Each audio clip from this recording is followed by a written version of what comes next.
guys, welcome back to this California Music and Innovation Summit 2021. It's my pleasure to introduce you our next panel, Audience Smart Music Marketing. This panel will be hosted by Steph Pasquale, Strategy Director at Deviate Digital. And our panelists are Jeremy Vaughan, CEO at Remark, Patrice Sgherzi, CEO at Soundcast, and Luke Mendoza, CMO and co-founder at BitChain. Guys, thank you so much for being with us, and the stage is yours. Thank you. Thank you so much, Jerome. Hello, everyone. My name is Steph Pasquale. I'm Strategy Director at Deviate Digital, a marketing and strategy agency based in London. Thanks so much, California, for having us. What a great lineup, how we got today. This session, we're going to talk about the smart music marketing. We've got some fantastic panelists here. Let's introduce ourselves, guys. Jeremy, want to start? Yeah, absolutely. Well, thank you, Steph, for having me, and to the whole California team. It's a huge pleasure to be joining you today. Actually, last year, about this time during COVID, also had the pleasure of being part of the Accelerator, which I'm looking forward to hearing the demo pitches today. And it was an awesome experience last year. So yeah, I'm Jeremy, founder and CEO of Remark. It's a company on a mission to amplify culture through technology. And I've been working in the music industry now for about 9 years, and a number of different sectors from live to recorded music. And I have a master's degree from Berklee College of Music in global entertainment and music business. So at Remark, we focus on in two different areas. One is in an audience relationship management product, which is sort of a CRM to connect artists with their fans across different channels, which I'm really excited to talk about data and how to work with that today. And most recently, we've started working on a very exciting, slightly still under wraps product in the crypto and DeFi space as well. It's called Capital. You can learn about it on our website as well. So yeah, looking forward to an exciting discussion with our esteemed panelists. And thanks again for having me. Thank you. Patrice, do you want to go ahead? Yeah. Thank you. Thanks for the invitation as well, for sure. So I'm Patrice. I'm the founder of Soundcast and the CEO. This is sales side platform to monetize digital audio through advertising. So our platform is okay for podcasts, for music, for streams, for downloaded content. On all devices. So we work with the main publishers, radio, TV, print media group on the French market, and we are connected directly to the main DSP, the demand side platform used by media agencies and advertisers like Adobe, The Trade Desk, Google, DV360. They buy on the inventory plugged on the platform. Thank you. Luke? Oh, thank you as well for the invite. It's a pleasure to be here. I'm Luke Mendoza, the co-founder and CMO at BitChain. We are a creator and label services company. We were founded about 3 years ago, initially as a label, and we realized very quickly that the thing that we were very good at was building tech that helped particularly independent artists really take advantage and understand their data, and build audiences and do a lot of the more complex tasks that they were perhaps not expert in. So we pivoted away from being a label and kind of became a pure tech platform. And then, as these things always do, the bigger we got, the more people we work with, the more labels we work with. We're now bringing back certain kind of label services, so the kind of circle is completing. And my background is I have a research master's in experimental economics from the University of East Anglia. So behavioral economist at heart, moved to marketing, and been in the music industry for about coming up 4 years now. Thank you, Luke. Thank you. But let's kickstart this. I think that something that has become a hot topic this year for us in the digital marketing world would be the death of the third-party cookie. Maybe I think that we rely too much on this, and by next year, we'll actually be 85% cookieless. So based on the data available, what other new ways of targeting have you found that might be successful? Jeremy, you want to go first? Sure. Yeah, it's a very important topic, I think. And I think we'll probably talk a lot about this today. And I know there's been some panels talking about it already, but the importance of first-party data is clearly a go-to for a lot of music marketers and marketing tech companies. And some of the things that I've been hearing, looking at, or seeing where advertising or marketing is going to go in the future, I think a lot of these platforms like your Facebooks, Instagrams, all that sort of stuff will be not only shifting, how they handle audience marketing targeting, but giving different varieties, different ways, talking about like audience bucketing based on likes or interest on platform or things like that. So depending on where you go to advertise, I'm sure these advertisers will be coming up with new and innovative ways to give customers and tech companies the ability to reach the audience they're looking for without necessarily using that browser data and information. So, I think the first place to go to is clearly first-party data, your email address, your phone number, that sort of stuff, and making sure artists, musicians, tech companies, record labels are keeping that CRM database up to date and using that as much as possible. Thank you. Yeah, this really takes me to the next question, which links with what was said on the previous session about owning data and unifying data. It is key that we have access to first-party data, but obviously since the iOS update, the way that we can track users is being very restricted to in-app activity. So what do you think that this is, how do you think that this is affecting the way that we target audiences? Because in my own experience, I think that the audiences now are not as accurate as they used to be, because obviously what a user does on Facebook doesn't really relate 100% to what he does on a browser when searching online. So how are we approaching this new world that we live in now? I don't mind. I would actually disagree with one thing you said there. I don't think that the death of the cookie, as it might be, will make marketing less accurate. I think it will make the better marketers and the better teams with the better content come to the top a lot more. And in fact, throughout all of behavioral science, throughout whether you look at psychology or you look all the way back to the 70s and the kind of work of Kahneman and Tversky, we can't predict what an individual will do, but we can very accurately predict what a whole lot of people will do.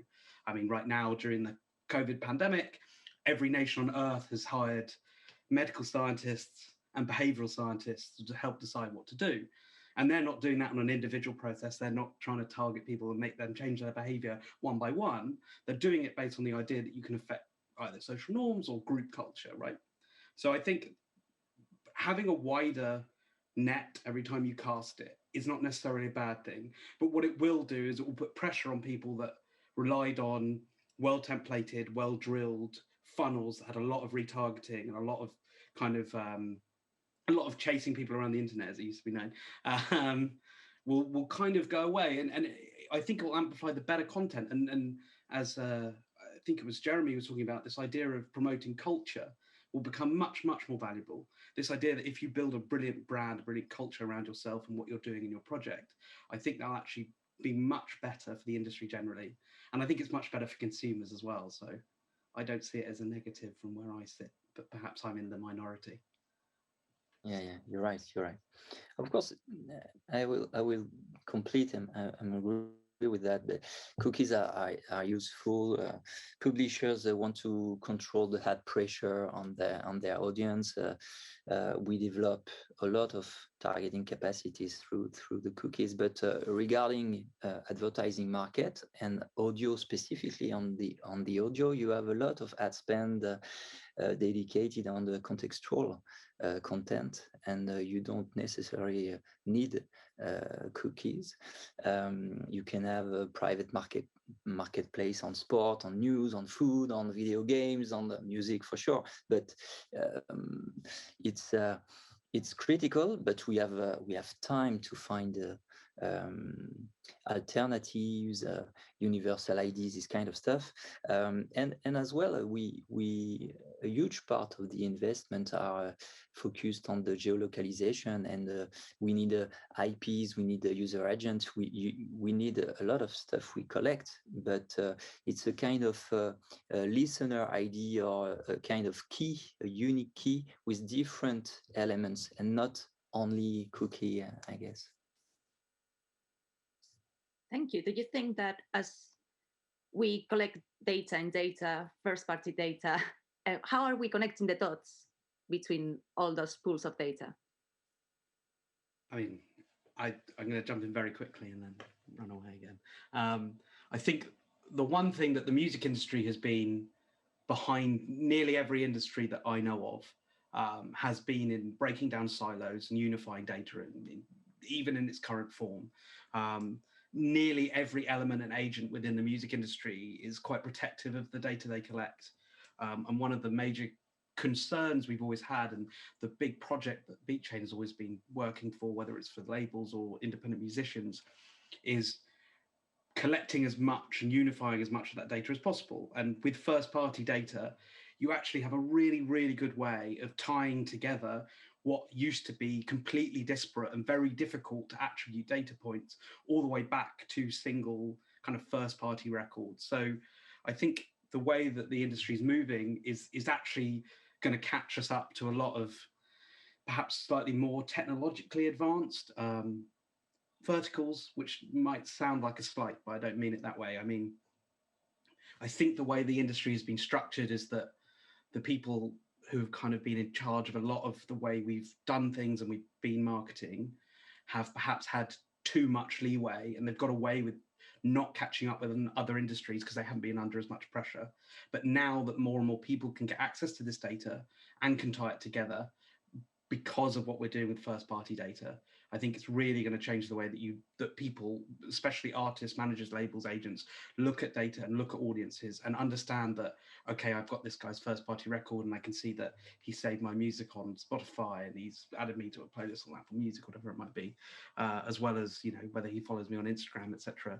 And while it will make attribution quite difficult sometimes, I think overall it will make it will bring a lot more data that was previously disparate together. Yeah, I think that you're absolutely right. For me, the lifelong fight that I have is for those silos to not be there. It is very difficult sometimes to make a client understand that we are all on the same team. And if we sell out a show, all of us sell out a show. It doesn't really matter who is specifically in a team is doing it, but between managers, promoters, labels, it is, especially major labels, it's very, very difficult to get the data that an artist would need to access to target it for other purposes. Indeed. Yeah, totally agree with that.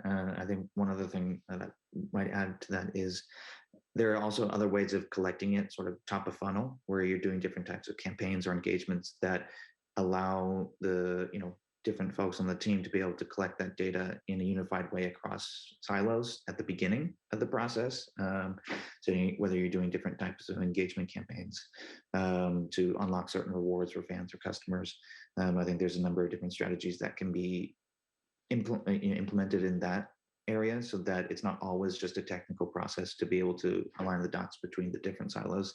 So, you know, this, you know, I'm not saying it's a new opportunity, but, you know, this potential shift in focus of how we as an industry are advertising or promoting work might give us an opportunity to think in new ways about how we're reaching audience, whether that's on new platforms, with new strategies, new campaigns. And I think, you know, one part about this that maybe doesn't get talked about a lot, at least in my experience, is that, you know, on one side we have us here, the data nerds, geeks, if I may, who are very excited and understand the potential value, like you were saying, Steph. But it's always a little bit of a challenge to get all the stakeholders ready to use that data. And so one of the important parts, I think, about this shift and maybe more direct to audience marketing is being able to find ways that make sense for artists and brands to be able to use that data in a comfortable way, because you maybe don't want to, you know, you don't want to text your fan base every 3 days saying, hey, check out my new video, hey, check out my new song, right? That doesn't build a healthy relationship. So finding the right ways and the communication cadence to be able to engage with and connect with an audience is also an important way as we, you know, shift the different ways we are communicating with that fan base. Definitely. So we're not just talking about unifying the data, but unifying the way we use the data, so it's coordinated. Yeah. And well, now let's talk about engagement, because we've been talking about how we reach the audiences now, how we connect the points between the different platforms and all the data pools we have. But engagement, how do we make sure that we're serving the right content to the right audience? How do we actually create fans from what could be casual listeners? Patrice, if you want to jump in. Yeah, we are really focused on the advertising market, so it's a little far from that. But just a few words about data and probably engagement. I think we work with a lot of different media groups and publishers on the French market, and sometimes we see that first party data is not enough to have enough information to target quite well and be effective, relevant for advertisers and media agencies. That's why it's probably a mix between the first party data and third party data to connect new partners with other kind of data, to complete audience profile, to create socio demo clusters, to synchronize IPs, reinforce behavioral targeting capacities. So it's probably this mix between first and third to become more and more efficient and to engage the customer, even if it's an ad. I mean, especially for us talking about music, I know that it should be a given that we talk about audio ads. But recently, a study here in the UK said that it was 78% preferred audio ads to display ads. Yeah, it's incredible. I don't think that we're making use of this. Yeah, even more efficient compared to the video ads. So display banners for sure, I guess, but you have above all one exclusive audio ads before or during a content, so it's not a channel with 3, 4, 5 different advertisers. So it's yeah, the impact is really high. That's why we find more and more audio in global digital strategy for advertisers. You can find 1 year or 2 years ago, you have automotive and banks and a retailer. And now you have all the categories. You have we have PlayStation. You have different entertainment advertisers. So it's a deep wave, I guess. I would add as well, and again, this is not meant as a slight, but everything I say seems to be controversial at the moment. I think a lot of it might be because a lot of the content that people can make easily or have always been taught to make easily is video and display advertising, and they're not very good at it on average. Like it's unbelievable. I mean, genuinely unbelievable how few people, when they're doing a video ad that's looking for new audiences, actually in the first 7 seconds, which we know is your biggest attention span that you're going to get out of a cold audience, don't say who they are or what they're doing, which seems so incredibly simple.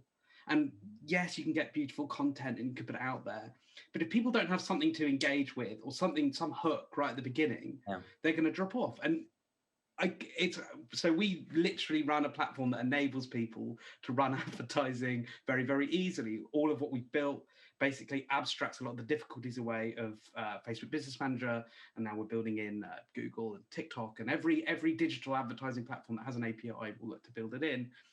But what we see is that artists, managers, labels still forget the fundamentals. And I think that the data then for the audio ads, it's not spurious, it's not inaccurate, but it doesn't necessarily take into account the quality of the other content, which is it's in a much louder marketplace, a lot more noise. And 2, the ones that work really well in video, particularly, are astonishingly effective, to the point where if you look at the results from them compared to in the same creative concept, people that have Spotify and Apple audio ads running at the same time, if they get their video ads right and they get that cohort audience and that kind of engagement level right, and they have the right message and they're they've got the right CTAs or no CTAs, which can often be effective, which is always seems odd, then it kind of changes the way you look at that data and you understand it. And I think we're all in danger of seeing this and not actually doing what we all need to do, which is multi-platform approach to it. So every great campaign should have video and display Do you think and that audio. the whole of the music industry is going to stop doing video ads? No, I don't think that's ever going to happen. But it would be really nice if they started making ads that were tailored to the audiences they were targeting and covered the fundamentals, because it's a terrible waste of money, and so many people do it, and it's heartbreaking, especially when it's a smaller independent artist and you see the engagement numbers spiral out of control and they're terrible and the frequency goes up, and it's the same story we've all heard 1,000 times, I'm sure. So for them, perhaps audio ads will make them be more effective. It will make them tell these people who they are, because they're under pressure, because they've only got the audio to explain what they're doing, using up someone's time, using up their advertising awareness. So I think if they take lessons from it and they combine it together, it will be a better industry for everyone. You're absolutely right. Yeah, It breaks my heart when I get campaigns that say, we want to increase our profile, we want to grow, and here is a video, and we want to run it just on Facebook. It's like, well, on Facebook, people are not even listening to start with.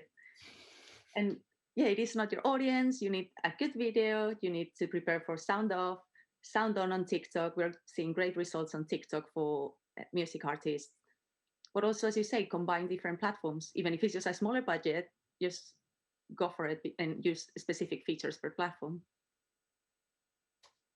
And we didn't even mention the market for podcasting advertising is, for the attention you get, is phenomenally cheap. It's phenomenally cheap. Like, it seems expensive, and you talk to Acast and these providers, and you look at the advertising packages they have available, and they look expensive, but then you realize how many downloads that you're going on specific podcasts with specific audiences that download it and listen to it. And if the kind of bigger the campaign is and the way you look at that kind of stuff, that kind of audience is incredibly valuable. And in fact, I'd say it's genuinely undervalued in the industry, to the point where I'm always amazed that it's not higher up the list of what labels are doing and what bigger agents and managers are doing. Sorry. No, indeed. I think that we are working with music artists. We want the music to be heard. Podcast, it is like the Amazon of advertising. We're advertising music to someone that is listening to something. It could not be any more obvious. But yeah, here we are still. And also, we're talking about smart music marketing. And I think that the smartest thing you could do in a campaign is to automate it. So let's talk about automation. Some apps, as you mentioned, Luke, provide API for marketing, for insights, but also to book campaigns and to optimize them. From my experience, there is no solution, a magical solution for all the platforms. If any of you are working on any of them, we've got lots of startups on the audience, maybe you're the next one. But I would like to hear from you guys. What platforms have you been using? Do you build it yourselves? How can we make campaigns more clever, more effective? Yeah, I can jump in on that one. So one of the things that we're doing with our audience relationship management platform is doing just that, is combining, your Facebooks, your Instagrams, TikTok, Google, all that sort of stuff into sort of one easy one-stop shop for artists and teams to do that. And I think one way, I think automation is one part of it. You still have to have a great campaign or know where your data and targeting is coming from. So I think one of the places that is really great to tap into in terms of your, let's say, cross-platform, cross-activity marketing is using data like streaming data to target different countries or geolocations, things like that, or merch and e-commerce data. I think that's something that we've definitely seen is very effective, and can drive to a lot more conversions, especially if you're able to do that in sort of a first-party direct communication way, which is where we're focusing on. We believe that a lot of independent artists, as well as of course major artists, Focus, and it is to be able to use your merch sales data or your ticket sales data to be able to retarget that audience, find those super fans, and make sure that they're receiving your messages. So yeah, I think there are a number of other tools. I'm sure Luke can tell us about what exciting stuff they're working on as well. But yeah, from my perspective and the stuff that I've been working on, using some of the tools that we've built, but also focusing on using data from e-commerce and streaming to be able to inform campaigns. I think this is a dynamic and trend that media agencies use programmatic and automation to deliver and to pilot all their campaign. And sometimes they have their own data to do that and to measure that. But it's probably the main issue of our industry. There is a lack of measurement, above all on the podcasting. You have some stuff on the streams, like on the video, you can have the completion of your ad or this kind, and you have also data as first party. But on the podcasting, when you deliver a campaign on Apple Podcast, on Spotify, on all the platforms, you don't receive a lot of data. So you have the numbers of ad impressions, you have the period, you have the basic one, but not enough to if we want to accelerate and if we want to have a scalable market, we need to all of us play hosting solution, player, ad server, and so on. We have to improve our capacity to measure, for sure. I mean, that's exactly the truth. You couldn't have put it better. I think we build a lot of tech at BeatChain, and that's what we came from a tech background before BeatChain. Our CEO, my father, Ben, started a company in '95 that was a data-driven company that did expense management for the biggest companies on earth. And this is like high tech. So you're looking at Facebook, Uber, SAP, Apple, these kind of people were our customers. And the data that we had was incredibly detailed. You're looking at billions of rows, which the music industry makes, but doesn't necessarily share or understand how to propagate into usable kind of data warehouses where people can start to understand things better. And so a lot of this idea of having better measurement and smart marketing is exactly what we're endeavoring to do. And we've teamed up with some amazing labels. We've had a real privilege of working with some huge artists. And one of our earliest ever customers was Alan Kovac at Better Noise Music. And we've worked on everything from, huge artists to movies. And we've seen data across the entire spectrum. We're very, very close with Fuga. They're our distribution aggregator, who also are the distributors for Better Noise. And that means that we have all of their BigQuery data as well. And we can start to look at these things and we piece it together. And we'll take, commercial data, and we'll take publicly available data, and we'll take as much data from the stream as we can. And we build these models, and we can do these predictors. And a lot of what we do for labels is they will say, we have this artist and we have these milestones that we want to hit. How much guesstimate is it going to cost us to do, assuming that we have enough content and it's in the right things? There are certain assumptions that we can't make. And it's our job as, data experts and building tech to build models that can predict it and then go away and execute on these plans, which can seem terrifying. And especially because of what Patrice says, is sometimes you have to go into these things completely blind, as in you're not going to get really usable data back. But if you put it all together and you look at kind of holistically, and I don't like this, but it is the way that we're approaching it currently, sometimes you include podcasting and audio ads and things like that into wider campaigns, even though you're not going to be able to necessarily model the results particularly well out the data you get at the other end, but because the overarching goal is being met within, in the total budget. So from top down with the overview, it looks good, but then as you dive into it, the things that we can actually do predictive analysis on tend to all be purely digital, which is why video is still so popular amongst marketing agencies and everything else. But it's a terrible problem that the solution exists already, which is the most frustrating thing. And I think if the music industry can become a bit more mature in the way that different elements work with each other and start to collaborate rather than compete over everything, it's a win-win-win-win for everyone, and literally everyone in the chain will do better, especially because we spend so much of our time on the independent side. That seems particularly relevant. But I always find it phenomenal that people don't want to share data with each other and don't want to understand what's working, what isn't working.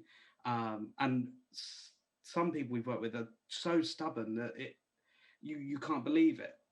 So I don't know what the answer is, but I know you do have to keep trying to do things in a more holistic manner, even while the data can be a bit shaky. And what we're doing at BeatChain is building automation into the things that we can automate. So if the API exists, we will try and come up with the most efficient thing, and we'll start building machine learning. We'll say, okay, in this genre, this kind of content worked, and we'll suggest that to the next artist that comes along to try and do it, and we'll build a better and better model around it. But then it's not perfect because so many people aren't sharing their data and aren't making it publicly available. And I know Spotify probably has got a lot of stick over the last few days from all kinds of people, but they're very good at making valuable data available for everyone on their public API, and for artists going into Spotify for artists. And I think a lot of other music elements should follow that lead. You're right, Luke. I'm always keen on a model that also involves humans. So when I say automation, it's always the routine tasks, get a machine to do that, but always have a human curating. Augmentation rather than automation. Exactly, brilliant. And as we've been talking a lot about abstract concepts and data, I want to, if you can, share any examples of campaigns where you think that the use of data has made a massive difference, working with data from different platforms, working with automation, something that's actually been due to data and how you connected the dots with the audience. Who wants to go first? I'm happy to jump in with an example. So we were working with one particular artist around Valentine's Day this year, and the idea was she had some new merch coming out, and we wanted to get that in the hands of the fans and, of course, super fans. So one of the things that we did is not necessarily the most automated, but definitely utilized data was doing some sort of giveaway initial sort of sign up on social media, which really targeted and managed to capture the super fans first party data. We then rolled that into our, automated that into our CRM database, and then from there sent out text messages and that sort of stuff to reward those super fans who participated in that campaign. And going forward, using that list to be able to cross-pollinate that with our our e-commerce data, being able to see who from that list actually went and bought, and then you can see sort of the effectiveness of that campaign in real numbers, in actual dollars, in clicks and engagement from the fan base, which was quite exciting, quite successful. And then one other one sort of similar to that, again about finding different ways to do lead generation, was one of the artists we're working with is coming out with a new single and hadn't been super active on social media lately. So one of the things that he did was he went into the comments where he found people asking about, hey, when you've got new music coming out, let us know. And he went and started dropping little hints about, hey, here's my phone number, give me a little text, that kind of stuff. And it got people kind of excited and talking about that.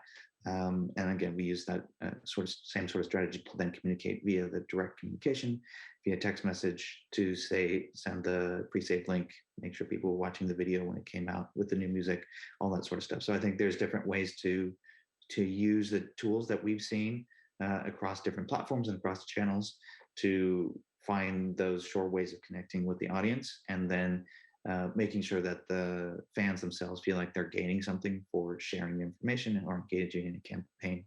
And those sorts of strategies have been quite successful. And using, I liked Luke's suggestion of augmentation, technical augmentation to facilitate. That's my new favorite word as well. It's a great word. It's a great one. So using technology to facilitate some of the more menial, mundane processes to make that an efficient campaign for everyone on the team. And you ended up with a massive bucket of phone numbers, which is probably one of the most valuable data that you can collect these days. Exactly. And then we were, also able to, check that against how many orders we got, or the different pre-saves, and we can then bucket in, even within that superfan group, we can say, okay, out of these fans, who's engaging the most, who sends the most replies text message. If I send out something, who can I count on to engage within the first minute or so? Because fans will do that if you text them; they will engage very quickly. So all of that sort of data, even within the data set, is quite interesting to look at and utilize for future campaigns. Brilliant. Patrice, Luke, have you got? Yeah. Just a few words.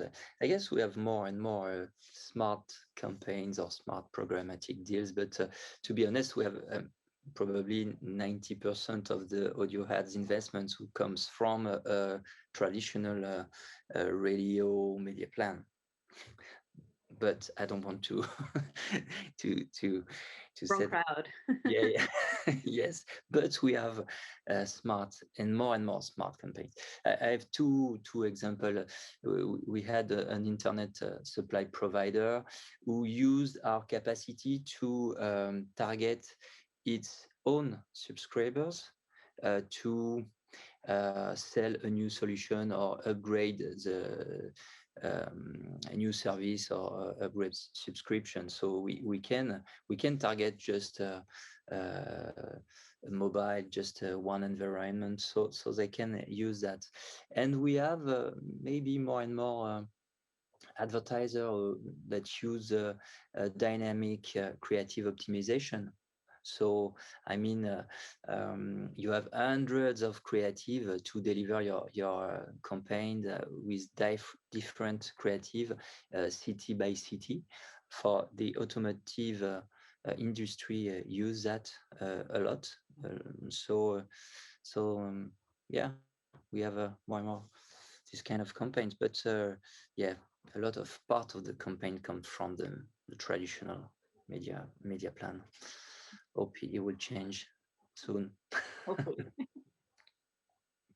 I mean, from my point of view, it's a hard one because primarily what we do is run campaigns for artists, literally all most of the time, and we do it from everyone from bedroom artists to people in the middle to career musicians, session musicians, all the way up to recently we've been working for a lot of Better Noise music customers, so bands like Motley Crue, and they've got a movie.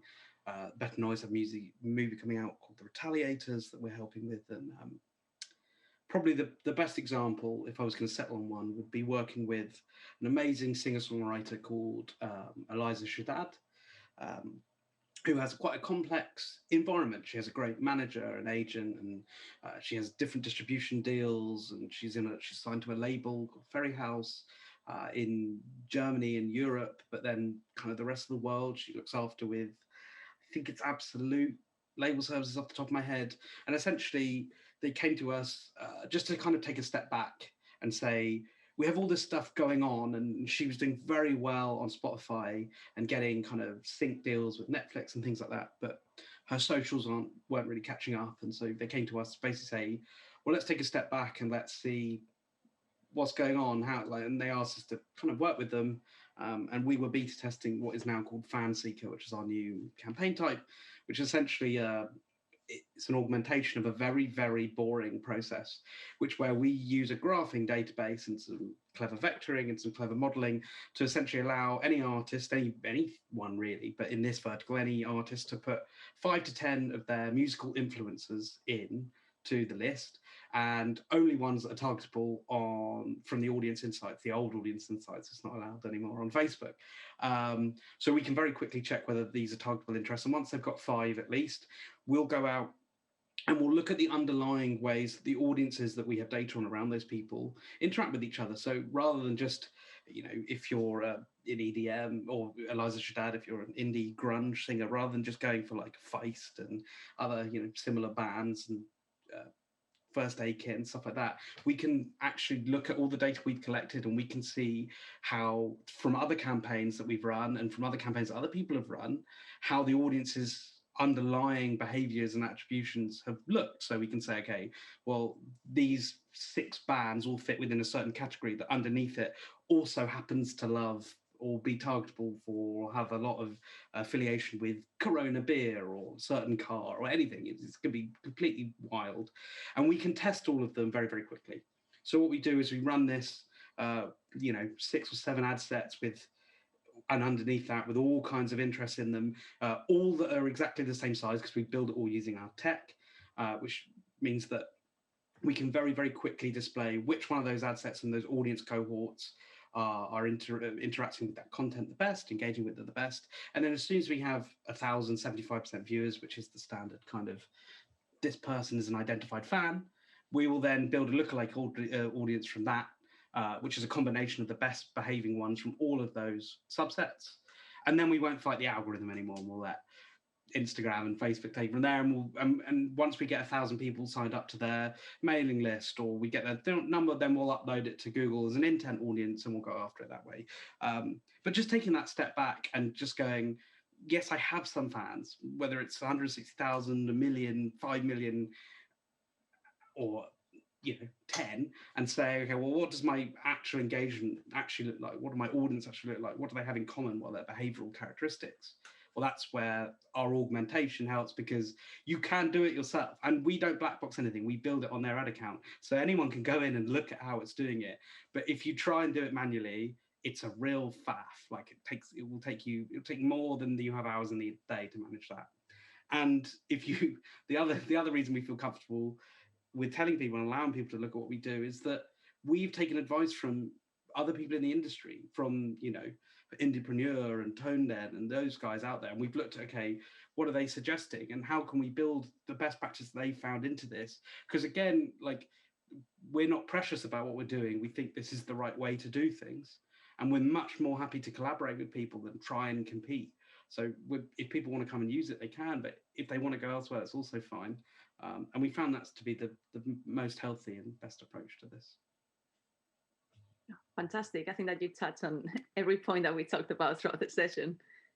Thank you so much. I think that we're running out of time. Are there any questions from the audience? Hey guys, I just check on the chat. No question. You have already answered. So thank you so much. Thank you so much, Jeremy, Patrice, Luke, and our host, Steph, for this very inspiring session. I hope to see you soon, and why not next year physically here in Belgium. So thank you for your time, and see you soon. Bye-bye, guys. Thank you. So our next session at 4 p.m., the last panel of the day before the demo day of the acceleration program. Data you wish you knew, capturing insights from the information beneath the music. Keep connected in 20 minutes here, just right here. So see you soon. Bye, guys.